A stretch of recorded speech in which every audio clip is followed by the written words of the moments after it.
पाठीमागच्या प्रकरणामध्ये म्हणजेच प्रकरण क्रमांक 16 मध्ये प्रक्रिया उद्योग नियोजन व परवाने याबद्दलची माहिती आपण प्रकरण क्रमांक 16 मध्ये पाहिलेली आहे. आज आपण पाहणार आहोत प्रकरण क्रमांक 17. प्रकरणाचं नाव आहे विविध शासकीय कर्ज योजना, बँक अनुदाने व प्रस्ताव.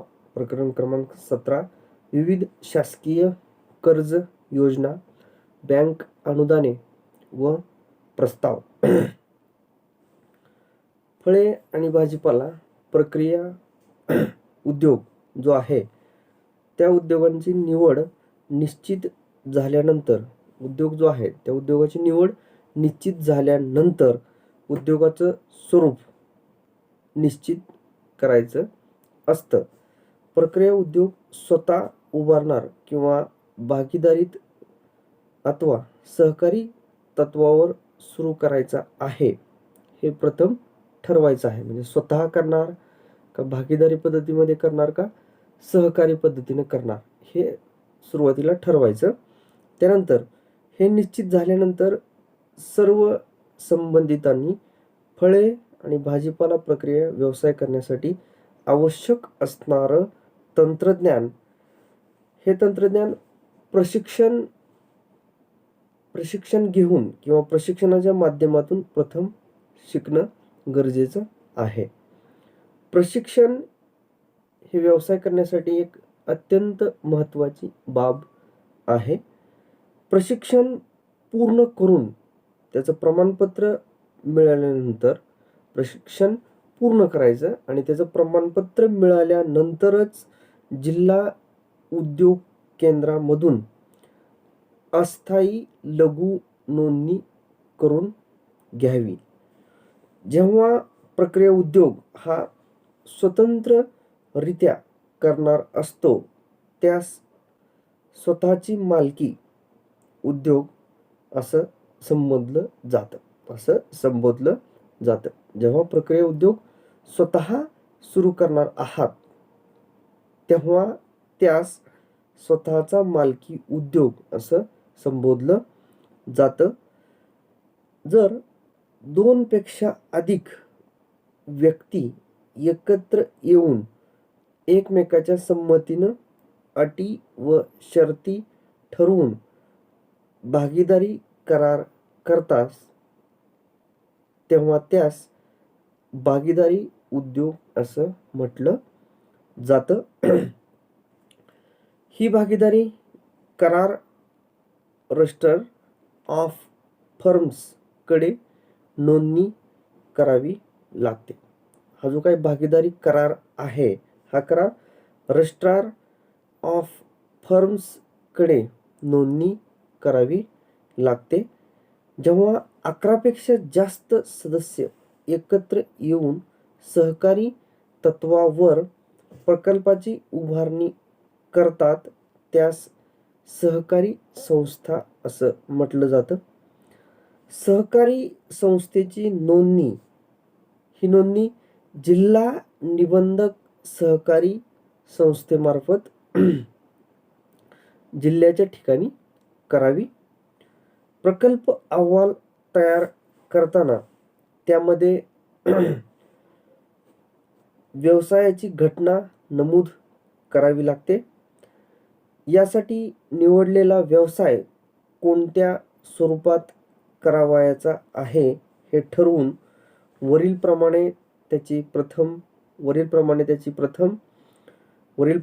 त्याचं काय करायचं, प्रथम नोंदणी व जिल्हा उद्योग केंद्रातील अस्थायी लघु उद्योग नोंदणी नंबर व त्याची तारीख याचा उल्लेख करणं हे बंधनकारक असते.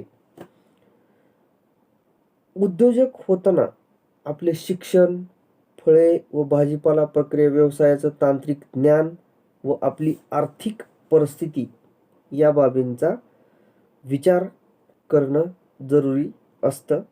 व्यवसायास मिळणाऱ्या सोयी सवलती, अनुदान याबाबत जिल्हा उद्योग केंद्रात जाऊन त्याबाबत सल्ला घ्यावा. व्यवसायाबाबत मार्केट सर्वे करून प्रथम उत्पादन क्षमता ठरवून त्या आधारे त्यासाठी लागणारी जागा, कच्च्या मालाची उपलब्धता, मशिनरी, साधने, विक्री व्यवस्थापन या बाबींचा सखोल या ज्या काही बाबी आहेत, म्हणजे व्यवसायासाठी लागणारी जागा असेल, कच्च्या मालाची उपलब्धता असेल, मशिनरी, साधने, विक्री व्यवस्थापन या बाबींचा सखोल अभ्यास करून एखाद्या फळ प्रक्रिया व्यवसायातील तज्ज्ञ माणसाकडून प्रकल्प अहवाल तयार करून घ्यावा. या प्रकल्प अहवालानुसार प्रथम वित्त संस्थेशी चर्चा करावी. प्रक्रिया व्यवसायासाठी ज्या काही वित्त संस्था आहेत किंवा योजना आहेत, या योजना उद्योग उभारणीस सहाय्यभूत होऊ शकतात. त्या वित्त संस्था किंवा योजना आपण पाहूयात. त्यातलं पहिलं आहे राष्ट्रीय बागवानी मंडळाच्या योजना. यामध्ये बघा, फलोत्पादन, फळ प्रक्रिया आणि काढणी पश्चात फलोत्पादन, फळ प्रक्रिया आणि काढणी पश्चात व्यवस्थापन. कोणतं व्यवस्थापन? तर फलोत्पादन, फळ प्रक्रिया आणि काढणी पश्चात व्यवस्थापनाद्वारे व्यापारक्षम फलोत्पादन क्षेत्राचा विकास. या योजनेअंतर्गत फलोत्पादन, फळांचं वर्गीकरण, सुकविणे, पॅकिंग केंद्रांची स्थापना करणे, शीतकरण, कंटेनर पुरवठा, फळ पिकवण्यासाठी केंद्र, प्रक्रिया उद्योग इत्यादी बाबीवर आधारित प्रकल्पासाठी प्रकल्प किमतीच्या 20% व जास्तीत जास्त 25 लाखाच्या मर्यादेत मंडळाकडून अर्थसहाय्य देण्यात येते. आदिवासी क्षेत्रासाठी ही मर्यादा 30 लाखापर्यंत आहे. कर्जाच्या निगडीत प्रकल्पांना 50% कर्ज नाबार्डकडून बँकामार्फत देण्यात येते. उर्वरित 25% वाटा हा व्यावसायिकांचा असतो. कर्ज न घेतलेल्या प्रकल्पास उद्योजकाने स्वतः प्रकल्पाची उभारणी केल्यास, कर्ज न घेतलेले जे काही प्रकल्प आहेत, असे प्रकल्प उद्योजकांनी स्वतः प्रकल्पाची उभारणी केल्यास राष्ट्रीय फलोत्पादन मंडळाकडून सरळ अर्थसहाय्य उपलब्ध होते. राष्ट्रीय बागवानी मंडळाच्या योजनेबाबत जर आपल्याला अधिक माहिती जी आहे ती त्यांनी पत्ते दिलेले आहेत, त्या पत्त्यावर मिळू शकते. बघा, आता त्यातला पहिला आहे सहाय्यक संचालक, राष्ट्रीय बागवानी मंडळ, रूम नंबर 137, रूम नंबर 137, चौथा मजला, रूम नंबर 137, चौथा मजला, सेंट्रल फॅसिलिटी बिल्डिंग, कृषी उत्पन्न बाजार समिती आवार, सेक्टर नंबर 19, तुर्भे, वाशी, नवी मुंबई 400,003. अजून एकदा सांगतो मी. सहाय्यक संचालक, राष्ट्रीय बागवानी मंडळ, रूम नंबर 137, चौथा मजला, सेंट्रल फॅसिलिटी बिल्डिंग, कृषी उत्पन्न बाजार समिती आवार, sector number 19, Turbhe, Vashi, Navi Mumbai 400,003. 2 number आहे राष्ट्रीय फलोत्पादन मंडळ, कृषी मंत्रालय, भारत सरकार, गुरगाव 122-001 हरियाणा, या 2 ठिकाणी ही माहिती, अधिक माहिती मिळू शकते. ही अधिक माहिती मिळू शकते. अधिक माहिती जी आहे या 2 ठिकाणी मिळू शकते. त्यानंतर 2 नंबर आहे अन्न प्रक्रिया उद्योग मंत्रालय, भारत सरकार यांच्या ज्या काही योजना आहेत त्यामध्ये बघा खाद्य प्रक्रियेकरिता भाजीपाला, फळांचा रस, जाम, जेली, काजू प्रक्रिया, त्यानंतर दुग्धयुक्त पदार्थ, मसाले, मांस, मासे इत्यादी उद्योग स्थापन करण्याकरिता किंवा विस्तारित करण्याकरता किंवा प्रक्रिया उद्योगांचं जे काही आधुनिकीकरण आहे हे करण्यासाठी अनुदान मिळते. यामध्ये बघा इमारत, मशिनरी आणि तांत्रिक बांधकाम यासाठी जो काही खर्च आहे त्या खर्चाच्या 25% आणि रुपये 50 लाखांपर्यंत किंवा 50 लाखांच्या मर्यादेपर्यंत हे अनुदान मिळणार.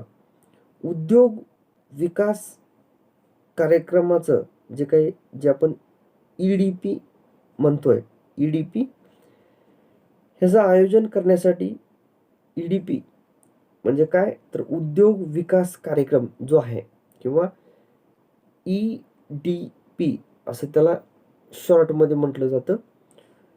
ह्याचं आयोजन करण्यासाठी शासकीय संस्था, विद्यापीठ, त्यानंतर उद्योग विकास संस्था, उद्योग संस्था किंवा नामांकित एजन्सीज या अर्थसहाय्यासाठी पात्र संस्था आहेत.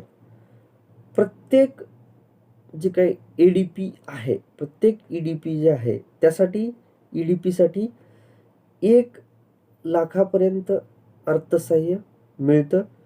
फळ प्रक्रिया उद्योग व व्यवस्थापनासाठी मूळ माहिती पुरवणं, प्रशिक्षणार्थी जे आहेत त्या प्रशिक्षणार्थींसाठी व्यवसायांसाठी उत्तेजन देणं, जे काही प्रशिक्षणार्थी आहेत त्या प्रशिक्षणार्थींना व्यवसायासाठी उत्तेजन देणं, आत्मविश्वास वाढवणं, प्रशिक्षणार्थींना संबंधित माहिती देणं इत्यादी बाबींचा समावेश हा EDP यामध्ये होतो. हा कार्यक्रम किमान 20 प्रशिक्षणार्थींना किमान 4 आठवडे कालावधीचा असतो. प्रशिक्षणार्थी 20 आणि आठवडे 4 इत्यादी कालावधी याच्यामध्ये आहे. त्यानंतर जो काही अन्न प्रक्रिया उद्योग जो आहे या अन्न प्रक्रिया उद्योगामध्ये पायाभूत सुविधा विकास योजनेमध्ये फूड पार्क उभारणी करून त्याद्वारे लहान किंवा मध्यम जे काही प्रक्रिया उद्योग आहेत अशा प्रक्रिया उद्योजकांना आवश्यक सुविधा या सुविधा पुरविल्या जातात. त्यानंतर प्रक्रियेमध्ये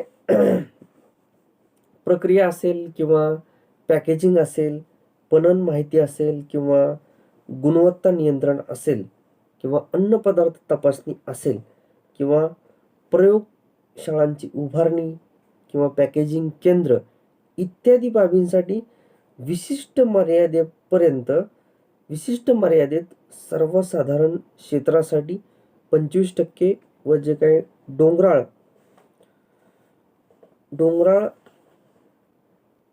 किंवा डोंगराळ व मागास भाग सर्वसाधारण क्षेत्रासाठी 25%, डोंगराळ व मागास क्षेत्र जे आहे त्या ठिकाणी 33.33 व 4 कोटी कमाल मर्यादेपर्यंत अर्थसहाय्य दिलं जातं. ते बघितलं अन्न प्रक्रिया उद्योग मंत्रालय, भारत सरकार यांच्या योजना. यांच्या योजना. अन्न प्रक्रिया उद्योग मंत्रालय, भारत सरकार यांच्या योजना. त्यानंतर यामध्ये काय केलं जातं तर सर्वसाधारण क्षेत्रासाठी 25% आणि डोंगराळ व मागास क्षेत्र जे आहे, डोंगराळ व मागास क्षेत्र या क्षेत्रासाठी 33.33 व 4 कोटी कमाल मर्यादेपर्यंत अर्थसहाय्य दिलं जातं. त्यानंतर 3 नंबर आहे राष्ट्रीय सहकार विकास निगम विभागाच्या योजना. यामध्ये प्रक्रिया केंद्र स्थापन करण्याकरिता सहकारी संस्थांना रुपये 10 लाख ते 5 कोटी पर्यंत प्रकल्पांना सरळ अर्थसहाय्य कर्जाच्या स्वरूपामध्ये दिले जाते. या मर्यादेच्या वरील ही जी काही मर्यादा आहे, या मर्यादेच्या वरील प्रकल्पांना शासनाची हमी लागते. अधिक माहितीसाठी प्रादेशिक संचलनालय जे आहे, कार्यालयाचं नाव दिलंय प्रादेशिक कार्यालयाचं नाव नीट ऐकून घ्या. प्रादेशिक संचालनालय म्हणजे प्रादेशिक संचालनालय जे आहे ते कुठं आहे? राष्ट्रीय सहकारी विकास निगम 5 बीजे रोड या पत्त्यावर संपर्क साधावा. अधिक माहितीसाठी प्रादेशिक संचालनालय राष्ट्रीय सहकारी विकास निगम 5 बीजे रोड पुणे या पत्त्यावर संपर्क साधावा अधिक माहितीसाठी. त्यानंतर आहे पुढे जिल्हा उद्योग केंद्र जे आहे, जिल्हा उद्योग केंद्र या केंद्रामार्फत ज्या काही उपलब्ध असलेल्या योजना आहेत त्या आपण पाहूयात. यामध्ये बघा, उद्योजकांना सर्व प्रकारचं मार्गदर्शन करणारे जिल्हा उद्योग केंद्र हे अत्यंत महत्त्वाचं कार्यालय आहे. यामध्ये काय होतंय तर उद्योजकांना मदत करणाऱ्या सर्व संस्थांची माहिती आणि पत्ते हे जिल्हा उद्योग केंद्रामधूनच मिळू शकतात. उद्योजकास उद्योग उभारणीसाठी सहाय्य व मार्गदर्शन एकाच ठिकाणी उपलब्ध व्हावे या हेतूने महाराष्ट्र राज्यातील प्रत्येक जिल्ह्याच्या ठिकाणी जिल्हा उद्योग केंद्राची स्थापना करण्यात आली आहे. यामध्ये जिल्हा उद्योग केंद्राचे प्रमुख हे महाव्यवस्थापक असतात. प्रमुख कोण असणार? महाव्यवस्थापक. पदाचं नाव ऐकून घ्या. जे काही पद आहे, प्रमुखाचं पद, त्याला काय म्हटलं जातं? जिल्हा उद्योग केंद्राचे जे काही प्रमुख आहेत ते असणार महाव्यवस्थापक, हे प्रमुख असणार. त्यांच्या मदतीला व्यवस्थापक आणि काही उद्योग निरीक्षक असणार. उद्योग निरीक्षकांना त्यांच्या कामासाठी त्या जिल्ह्यातील तालुका वाटला जातो. हे उद्योग निरीक्षक प्रत्येक आठवड्यातून एकदा किंवा दोनदा नेमून दिलेला जो काही तालुका आहे त्या तालुक्याच्या ठिकाणी पंचायत समिती कार्यालय या कार्यालयामध्ये स्थानिक उद्योजकांना मार्गदर्शन करण्यासाठी हजर राहतात. जिल्हाधिकारी जे आहेत, प्रत्येक जिल्ह्याचे जे काही जिल्हाधिकारी आहेत ते जिल्हाधिकारी यांच्या अध्यक्षतेखाली एका सल्लागार समितीची स्थापना करण्यात आलेली आहे. या समितीस जिल्हा सल्लागार समिती असं नाव आहे. जिल्हा उद्योग केंद्राचे महाव्यवस्थापक या समितीचे स्थायी सचिव असतात. जिल्हाधिकारी जे आहेत त्यांच्या अध्यक्षतेखाली, जिल्हाधिकारी यांच्या अध्यक्षतेखाली एक सल्लागार समिती नेमलेली आहे. या समितीस जिल्हा सल्लागार समिती असं नाव आहे. जिल्हा उद्योग केंद्राचे महाव्यवस्थापक या समितीचे स्थायी सचिव आहेत. या समितीचे स्थायी सचिव आहेत. नवीन उद्योग जे आहेत, नवीन उद्योग जे आहेत, हे नवीन उद्योगांचे जे काही रेंगाळलेली प्रकरणे, त्यांच्या अडचणी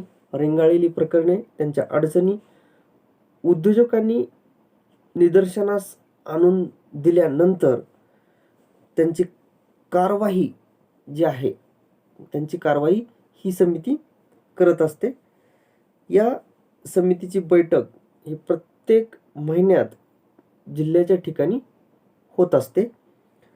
त्यानंतर जिल्हा उद्योग केंद्र जे आहे, जिल्हा उद्योग केंद्र, या जिल्हा उद्योग केंद्रामार्फत जे काही कामं चालतात ती कामं आपण पाहूयात. जवळपास 15 कामं आहेत. बघा, तिथलं पहिलं, महाराष्ट्र औद्योगिक विकास महामंडळ जे आहे, महाराष्ट्र औद्योगिक विकास महामंडळ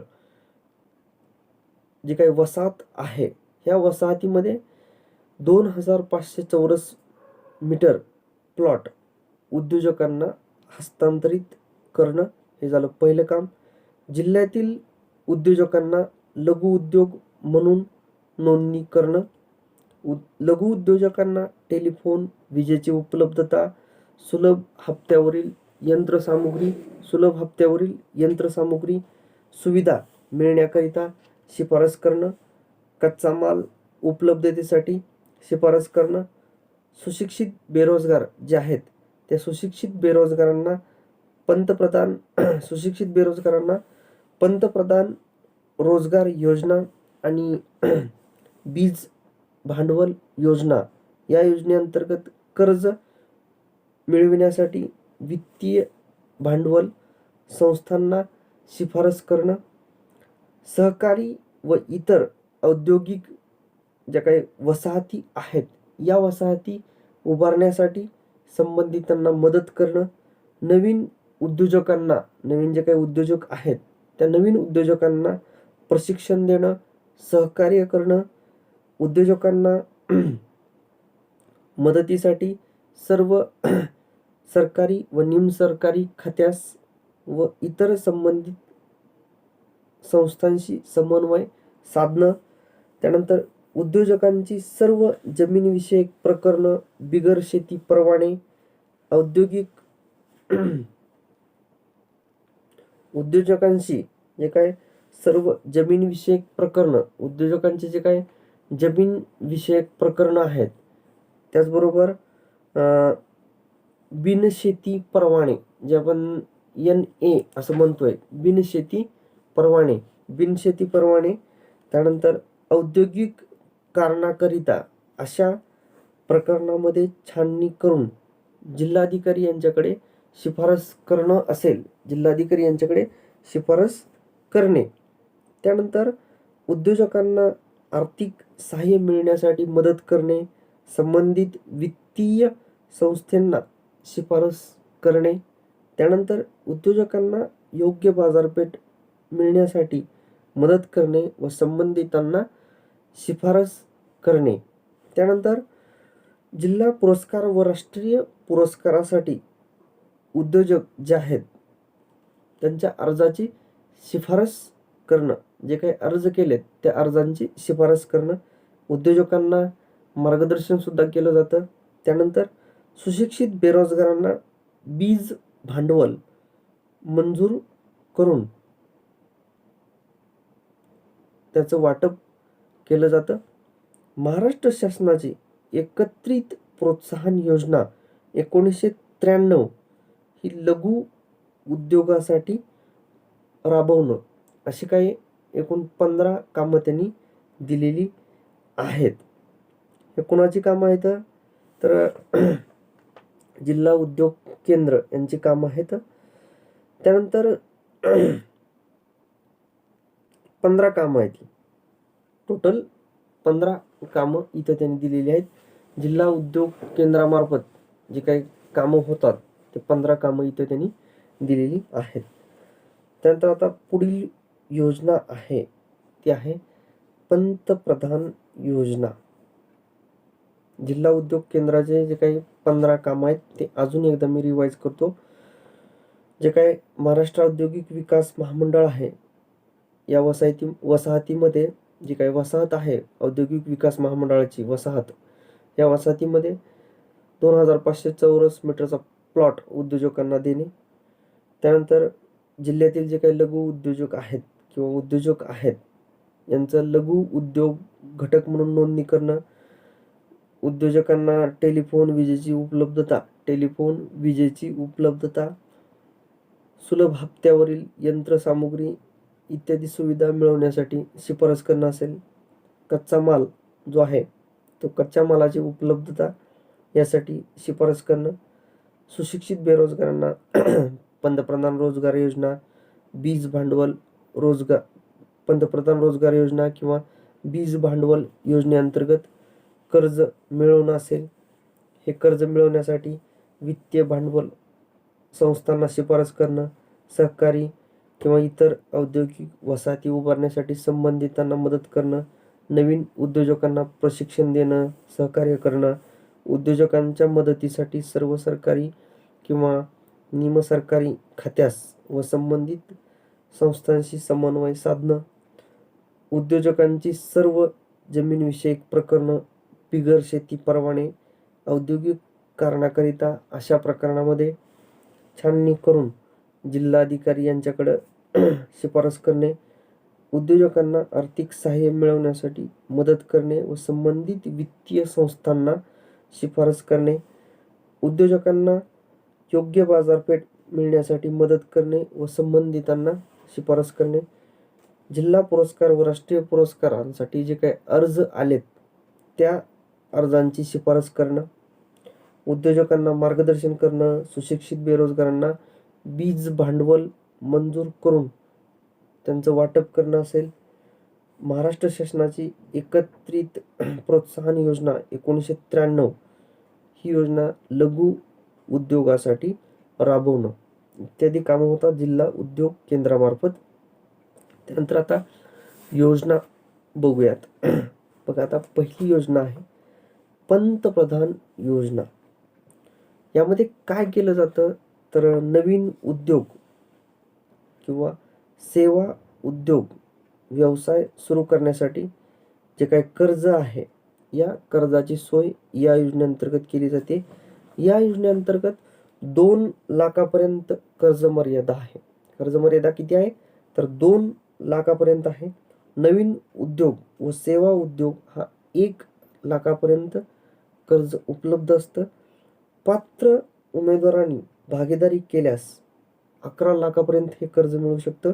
ही योजना जिल्हा उद्योग केंद्र व राष्ट्रीयकृत बँका यामार्फत राबवण्यात येते. मंजूर रकमेच्या जे काही मंजूर रक्कम आहे या मंजूर रकमेच्या 15% किंवा जास्तीत जास्त 75,000 अनुदान यामध्ये मिळतं. अर्जदाराची गुंतवणूक 5% व कर्ज हे 95% इतकं मिळतं. कर्ज मंजुरीनंतर व्यवस्थापनाबाबत प्रशिक्षणाची सेवा उपलब्ध असून प्रशिक्षणाबाबत विद्यावेतन जे आहे विद्यावेतन हे शासनामार्फत देण्याची सुद्धा सोय असते.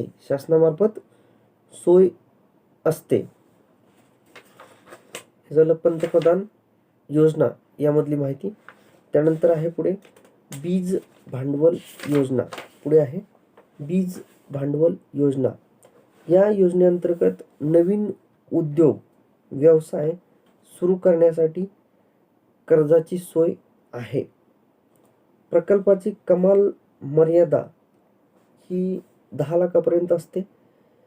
जिल्हा उद्योग केंद्रामार्फत मंजूर प्रकल्प जो आहे तो कमीत कमी 15% ते जास्तीत जास्त 22.5% आणि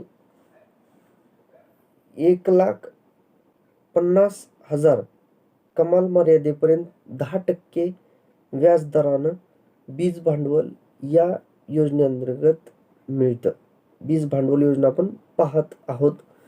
ही योजना जिल्हा उद्योग केंद्र, त्याचबरोबर महाराष्ट्र राज्य वित्तीय महामंडळ किंवा राष्ट्रीयकृत व सहकारी बँकामार्फत राबवण्यात येते. ही बघितलं आपण. बीज भांडवल योजना, नवीन उद्योग किंवा व्यवसाय सुरू करण्यासाठी 10 लाखापर्यंतचं कर्ज दिलं जातं. जिल्हा उद्योग केंद्रामार्फत मंजूर प्रकल्पाचा जो काही कमीत कमी 15% ते जास्तीत जास्त 22.5% रुपये 1,50,000 कमाल मर्यादेपर्यंत 10% व्याजदराने बीज भांडवल या योजनेअंतर्गत मिळतं. ही योजना जिल्हा उद्योग केंद्र असेल, महाराष्ट्र राज्य वित्तीय महामंडळ असेल किंवा राष्ट्रीयकृत बँका किंवा इतर ज्या काही सहकारी बँका आहेत यांच्यामार्फत ते राबवलं जातं. त्यानंतर आहे पुढे DIC मार्जिन मनी योजना. या योजनेअंतर्गत लघु उद्योग व सेवा उद्योगांचा समावेश होतो. मशिनरी व साधने यामधील जे काही गुंतवणूक आहे, या गुंतवणुकीसाठी कमाल कर्ज मर्यादा ही 2 लाखापर्यंत असते. ही योजना फक्त लघु उद्योग आणि सेवा उद्योगांचा समावेश याच्यामध्ये होतो. हे आपण बघितलं. मशिनरी व साधने यामधील गुंतवणुकीचं कमाल कर्ज मर्यादा आहे 2 लाखापर्यंत याच्यामध्ये असते. या योजनेमध्ये उद्योजकाला वित्तीय संस्थेने मंजूर केलेले जे काही प्रकल्प आहेत त्या प्रकल्पाचा 20% बीज भांडवल हे आहे. अनुसूचित जाती आणि जमातीसाठी 30%, 4% 20% बीज भांडवल आहे, परंतु अनुसूचित जाती आणि जमातीसाठी 30%, 4% व्याजाच्या दरानं ते दिलं जातं. त्यानंतर बीज भांडवल, हे बीज भांडवल कमाल मर्यादा सर्वसाधारण उद्योगाकरिता 40,000 असते. त्याचबरोबर जे काही अनुसूचित जाती आणि जमाती आहेत त्यांच्यासाठी हे 60,000 इथपर्यंत आहे. 60,000 इतकं आहे ते. आणि सर्वसाधारण उद्योगाकरिता 40,000 आहे. त्यानंतर पुढे आहे राष्ट्रीय समभाग निधी योजना. राष्ट्रीय समभाग निधी योजना ही योजना जिल्हा उद्योग केंद्र, महाराष्ट्र राज्य वित्तीय महामंडळ, राष्ट्रीयकृत बँकामार्फत राबवली जाते. ह्या योजनेमध्ये लघु उद्योग, सेवा उद्योग तसेच जे ओझरी उद्योग वित्तीय संस्थांनी पुनर्वसन कार्यक्रमांतर्गत घेतलेले आहेत अशा उद्योग घटकांना हे अर्थसहाय्य मिळू शकतं. सन 1991 च्या जनगणनेनुसार 5 लाखापर्यंत लोकसंख्या असलेल्या ठिकाणी ही योजना लागू आहे. 1991 जी काही जनगणना आहे, 91ची जनगणना, त्या जनगणनेनुसार 5 लाखापर्यंत लोकसंख्या असलेल्या ठिकाणी ही योजना लागू आहे. या योजनेमध्ये 10 लाखापर्यंत प्रकल्प खर्चाच्या उद्योगांना अर्थसहाय्य मिळू शकतं. जे काही मंजूर प्रकल्प आहेत या प्रकल्पाचं जे काही किंमत आहे, किमतीच्या 65% कर्ज हे वित्तीय संस्थांकडूनच मिळतं. तसेच 25% बीज भांडवल लघु उद्योग विकास बँकेकडून म्हणजेच MIDBI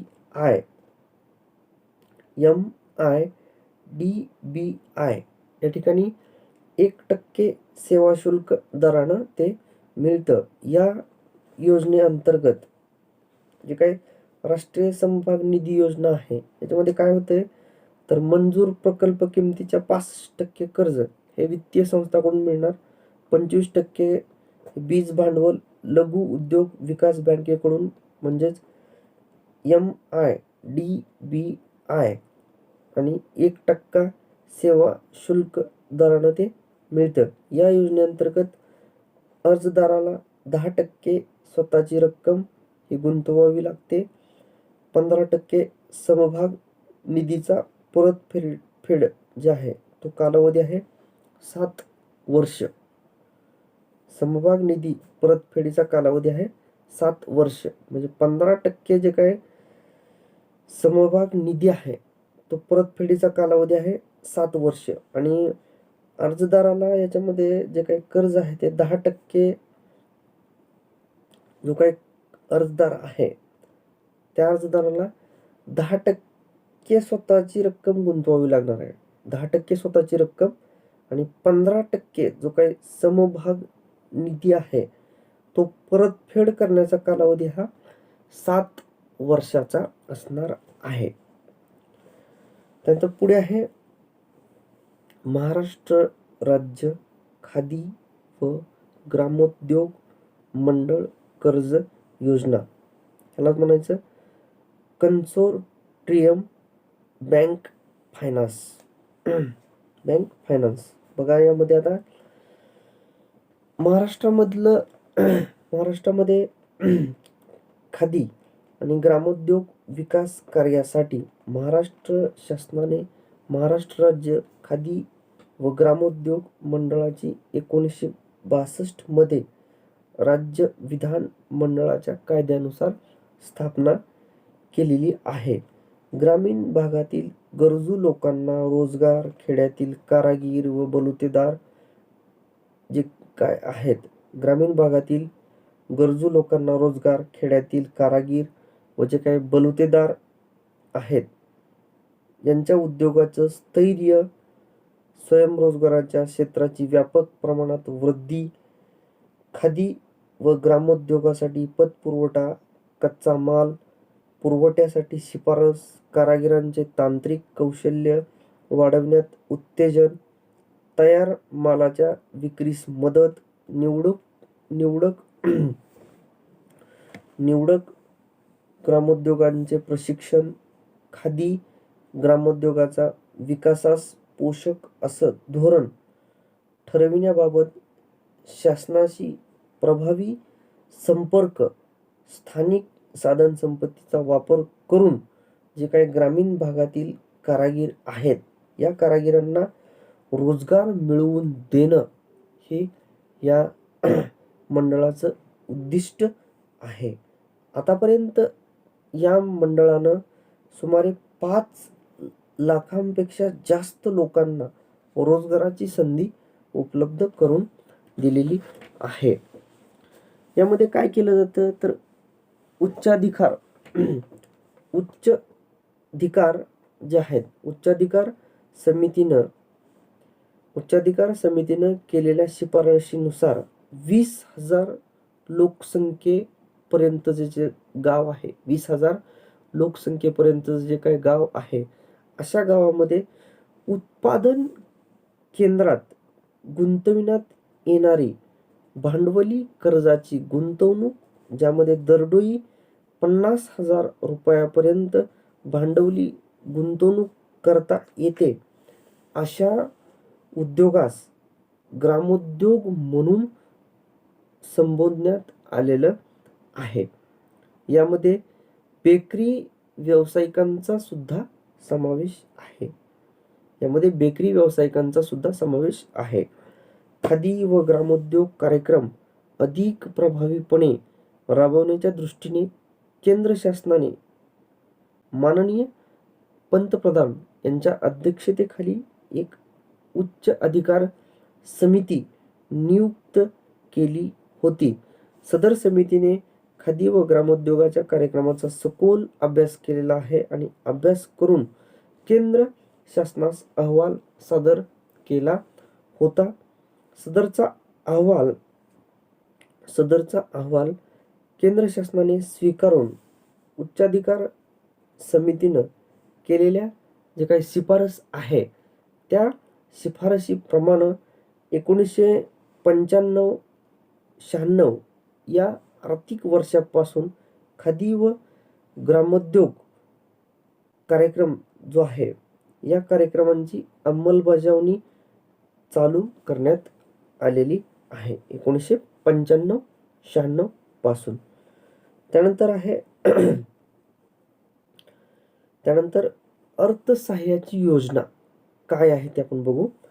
खादी व ग्रामोद्योग कार्यक्रमाकरिता यापूर्वी खादी आणि ग्रामोद्योगाकरिता ठरविलेला जो काय आकृतीबंध होता या आकृतीबंधानुसार वित्त सहाय्य उपलब्ध करून दिलं जात होतं.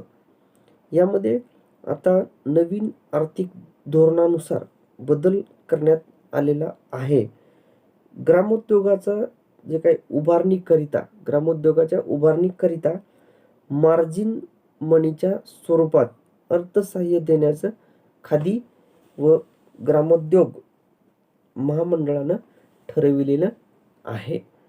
त्यानंतर यामध्ये नवीन जे काही आर्थिक धोरण आहे या नवीन आर्थिक धोरणानुसार रक्कम जी आहे ती 1 लाखापर्यंतची रक्कम ही खादी आयोगाने वेगवेगळ्या ग्रामोद्योगाखाली वेगवेगळे जे काही ग्रामोद्योग आहेत त्या ग्रामोद्योगाखाली निश्चित केलेल्या सुधारित आकृतीबंधानुसार मंजूर करण्यात येते. प्रकल्प गुंतवणुकीची रक्कम ही 1 लाखाच्या वर जर असेल तर अशा प्रकरणी संस्था, सोसायट्या, उद्योजक यांनी सादर केलेला जो काही प्रकल्प अहवाल आहे अशा प्रकल्प अहवालाची छाननी केली जाते. छाननी केल्यानंतर तांत्रिक दृष्टिकोनातून छाननी केली जाते आणि हे प्रकल्प गुणवत्तेनुसार योग्य व परिपूर्ण आढळून आल्यास त्यांना अर्थसहाय्य हे प्रकल्प अहवालानुसार मंजूर केले जाते. त्यानंतर यामध्ये 1 लाखापर्यंत खादी आयोगाने वेगवेगळ्या ग्रामोद्योगाखाली निश्चित जे काही केलेला आकृतीबंध आहे, सुधारित आकृतीबंध आहे त्यानुसार ते मंजूर केलं जातं हे आपण बघितलं. परंतु 1 लाखाच्या वर जर असेल तर काय केलं जातं हे पण आपण पाहिलेलं आहे. यामध्ये बघा आता वैयक्तिक उद्योजकासाठी जो काही प्रकल्प आहे त्या प्रकल्पामध्ये गुंतवणुकीची कमाल मर्यादा 10 लाखापर्यंत आहे. संस्था वैयक्तिकसाठी 10 लाख, संस्था, सोसायट्या यासाठी प्रकल्प गुंतवणुकीची कमाल मर्यादा 25 लाखापर्यंत. प्रकल्प गुंतवणुकीमध्ये 10% इतकी रक्कम लाभधारकांनी स्वतः गुंतवायची आहे. त्यानंतर अनुसूचित जाती, जमाती, महिला, अल्पसंख्याक आणि माजी सैनिक अशा लाभार्थ्यांना एकूण प्रकल्प गुंतवणूक जी आहे 5% रक्कम ही स्वतः गुंतवायची आहे. रुपये 10 लाखापर्यंतचा जो काही प्रकल्प आहे या प्रकल्पाच्या गुंतवणुकीवर 25% रक्कम 10 लाखापर्यंतचा जो काही प्रकल्प आहे या प्रकल्पांच्या गुंतवणुकीवर 25% रक्कम खादी ग्रामोद्योग निधी या निधीमधून दुराव्याची रक्कम म्हणजेच मार्जिन म्हणून सुरुवातीला बिनव्याजी कर्ज स्वरूपात मंजूर केली जाते. अनुसूचित जाती, जमाती, महिला, अल्पसंख्याक व माजी सैनिक अशा लाभार्थ्यांना 30% रक्कम खादी आयोग निधीतून दुराव्याची रक्कम म्हणजेच मार्जिन मनी म्हणून सुरुवातीला बिनव्याजी कर्ज स्वरूपात मंजूर केली जाते. प्रकल्प गुंतवणुकीची रक्कम ही 10 लाखांच्या वर जर असेल तर अशा प्रकरणी असे जे काही प्रकरणी आहेत, अशा प्रकरणी 10 लाखावरील शिल्लक राहणाऱ्या रकमेवर 10% प्रमाणे एकूण होणारी रक्कम ही दुराव्याची रक्कम म्हणजेच मार्जिन मनी. म्हणजेच काय, तर मार्जिन मनी ही सुरुवातीला बिनव्याजी कर्ज स्वरूपात मंजूर केली जाते. त्यानंतर प्रकल्प गुंतवणुकीमध्ये लाभधारकांनी उभी केलेली 10% रक्कम व दुराव्याची मंजूर रक्कम अशी रक्कम वजा जाता उर्वरित रक्कम ही रक्कम कन्सोर्टियम बँक फायनान्स योजनेअंतर्गत वेळोवेळी ठरविण्यात येणाऱ्या प्राईम लेंडिंग व्याजदराने मंडळाकडून मंजूर केली जाते. आपण बघितलं. त्यानंतर आता बघूयात या कर्जाची परतफेड कशी करायची. कन्सोर्टियम बँक फायनान्स योजनेमध्ये मंजूर करण्यात आलेलं जे काही वित्त सहाय्य आहे, या वित्त सहाय्याची परतफेड ही 1 वर्षाचा मोरॅटोरियम कालावधी संपल्यानंतर पुढील 5 ते 7 वर्षात दर तिमाही या पद्धतीनं करावयाची आहे.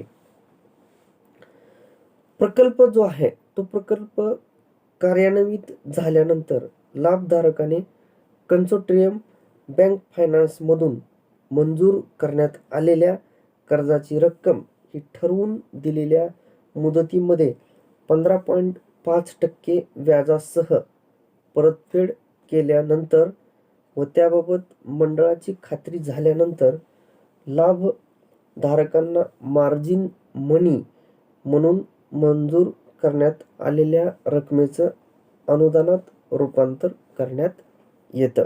हे बघितलं आपण कर्जाची परतफेड यामधली माहिती. त्यानंतर पुढे आहे सुरक्षिततेसाठी तारण. जे काही कर्ज आहे त्या कर्जाच्या सुरक्षिततेसाठी तारण मंडळामार्फत कन्सोर्टियम बँक फायनान्स सदरात कर्जदारास मंजूर करण्यात येणाऱ्या कर्जाच्या सुरक्षिततेसाठी मंजूर कर्जातून जे काही निर्माण होणारी स्थिर व अस्थिर स्वरूपातील मालमत्ता ही मालमत्ता मंडळाकडे तारण गहाण करून घेतली जाणार आहे. या तारणाशिवाय गुंतवणुकीची रक्कम 10 लाखापेक्षा जर जास्त असेल तर अशा प्रकरणी कर्जदाराने कोलॅटरल सिक्युरिटी म्हणून त्यांच्याकडे उपलब्ध असलेली स्थिर स्वरूपातील म्हणजे जी काही जमीन आहे ती जमीन तारण गहाणखत करून नंतर गहाण म्हणून मशिनरी, इमारती व प्लॉट मंडळाकडे द्यावायचं आहे. हे बघितलं. सुरक्षिततेसाठी तारण, कर्जाची जी काही सुरक्षितता आहे यासाठी तारण काय द्यायचं, म्हणजे ते जमीन असेल, प्लॉट असतील किंवा मशिनरी, हे याच्यामध्ये सांगितलेलं आहे. त्यानंतर शेवटचा पॉइंट या प्रकरणामधला आहे राष्ट्रीय अनुसूचित जाती व जमाती वित्तीय व विकास महामंडळ.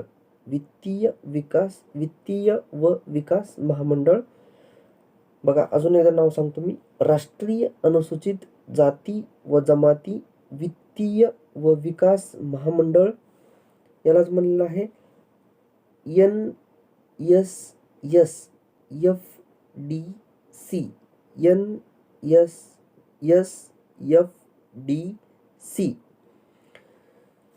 यामध्ये काय केलं जातं तर राष्ट्रीय स्तरावर दिल्ली येथे केंद्र शासनाचा जो काही केंद्र शासनाचं कल्याण मंत्रालय आहे, या मंत्रालया अंतर्गत राष्ट्रीय अनुसूचित जाती व जमाती वित्तीय व विकास महामंडळाची स्थापना फेब्रुवारी 1989 मध्ये करण्यात आलेली आहे.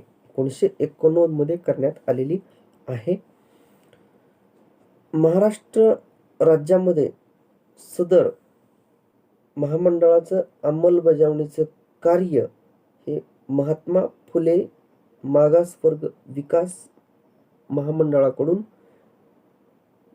केलं जातं. महाराष्ट्र राज्यामध्ये सदर महामंडळाचं अंमलबजावणीचं जे काही कार्य आहे, हे कार्य महात्मा फुले मागासवर्ग विकास मंडळाकडून केले जाते.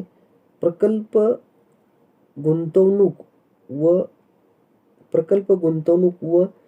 1 लाख ते 10 लाखापर्यंत असल्यास, प्रकल्प गुंतवणूक जर रुपये 1 लाख ते 10 लाखापर्यंत असल्यास तर जास्तीत जास्त 85% कर्ज मिळू शकतं. महात्मा फुले मंडळाकडून 10% कर्ज मिळतं. उरलेली 5% रक्कम ही अर्जदाराला स्वतः गुंतवावी लागते. प्रकल्प गुंतवणूक 10 लाख रुपयांपासून 30 लाखापर्यंत असेल तर NSFDC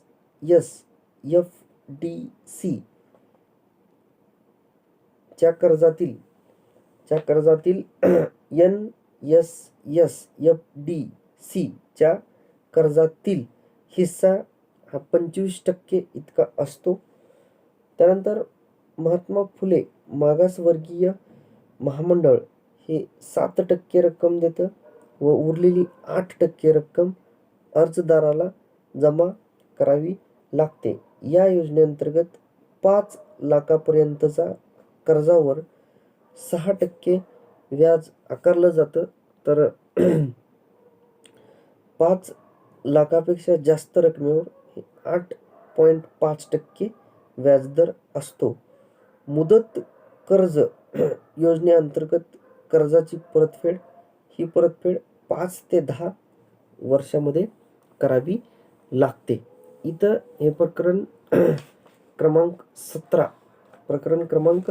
17 विविध शासकीय कर्ज योजना, बँक अनुदाने व प्रस्ताव हे समाप्त होतं.